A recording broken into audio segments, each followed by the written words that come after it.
بسم اللہ الرحمن الرحیم۔ ناظرین السلام علیکم ورحمۃ اللہ۔ ناظرین، ہم آپ کے سامنے دو ویلاگ پیش کر چکے ہیں۔ حضرت بلال حبشی رضی اللہ عنہ کا تعارف پہلے دو ویلاگ میں، اب یہ تیسرا ویلاگ ہے جو ہم آپ کے سامنے رکھنے کو جا رہے ہیں۔ ناظرین، حضرت بلال حبشی کی کنیت اور ظاہری نشانیاں یہ ہم آپ کے سامنے رکھ چکے ہیں، اور ہم آپ کے سامنے شادی اور اولاد یہ دوسرے ویلاگ میں ہم نے آپ کے سامنے رکھا، اور اب یہ تیسرا ویلاگ ہے جس میں ہم آپ کے سامنے رکھ رہے ہیں غلامی سے آزادی تک۔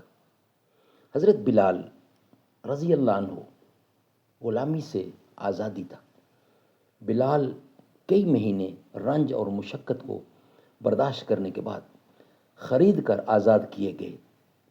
بعض نے کہا ہے کہ بلال کو حضرت ابو بکر صدیق رضی اللہ عنہ نے آزاد کیا تھا، لیکن تاریخ میں یہ قابل قبول نہیں ہے۔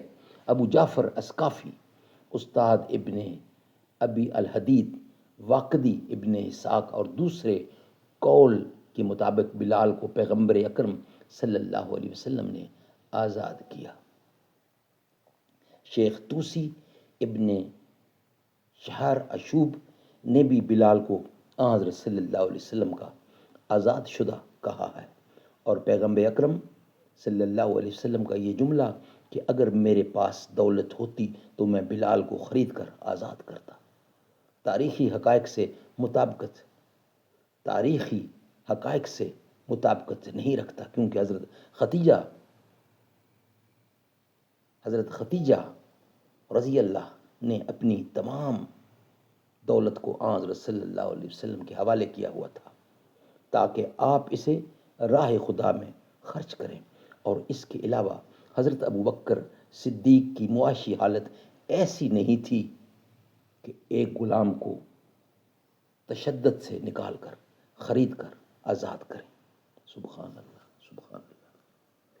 ناظرین، اسی کا دوسرا ہیڈنگ ہے حضرت صلی اللہ علیہ وسلم کے قریبی دوست۔ بلال آزادی کے بعد مسلمانوں کے گروہ میں شامل ہو گئے، اور وہ اسلام کے پہلے مؤذن اور سفر و وطن میں پیغمبر اکرم کے ہمراہ رہے۔ آپ حضرت صلی اللہ علیہ وسلم کے دوست اور رفیق تھے۔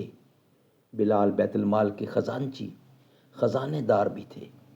وہ تمام جنگوں میں رسول خدا صلی اللہ علیہ وسلم کے ہمراہ تھے۔ جنگ بدر میں بلال کے اشارے پر امیہ بن خلف اور ان کے بیٹے مسلمانوں کے ہاتھوں قتل کیے گئے، اور بعض قول کے مطابق امیہ کو خود بلال نے قتل کیا۔ پیغمبر اسلام صلی اللہ علیہ وسلم نے مدینہ میں بلال اور عبداللہ بن عبد الرحمن خثعمی کے درمیان اخوت بھائی چارگی کا سیغہ پڑھا۔ ابن بشام متوفی 218 ہجری کے قول کے مطابق اس کے دور تک حبشہ اور خثعم کا دیوان ایک ہی تھا، اور بعض نے کہا ہے کہ عبیدہ بن حارث یا ابو عبیدہ جراح کے ساتھ سیغہ اخوت پڑھا گیا تھا، اور شاہد یہ پیمان اخوت ہجرت سے پہلے مدینے میں ہو۔ بلال کا مقام و مرتبہ یہ ہم آپ کے سامنے شیئر کریں گے انشاءاللہ نیکسٹ ویلاگ کی صورت میں۔ یہ ویلاگ ہمارا یہاں ہی مکمل ہوتا ہے۔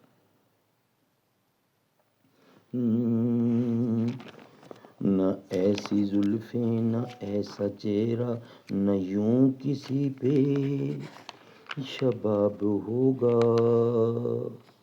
نہ ایسی زلفیں، نہ ایسا چہرہ، نہ یوں کسی پہ شباب ہوگا۔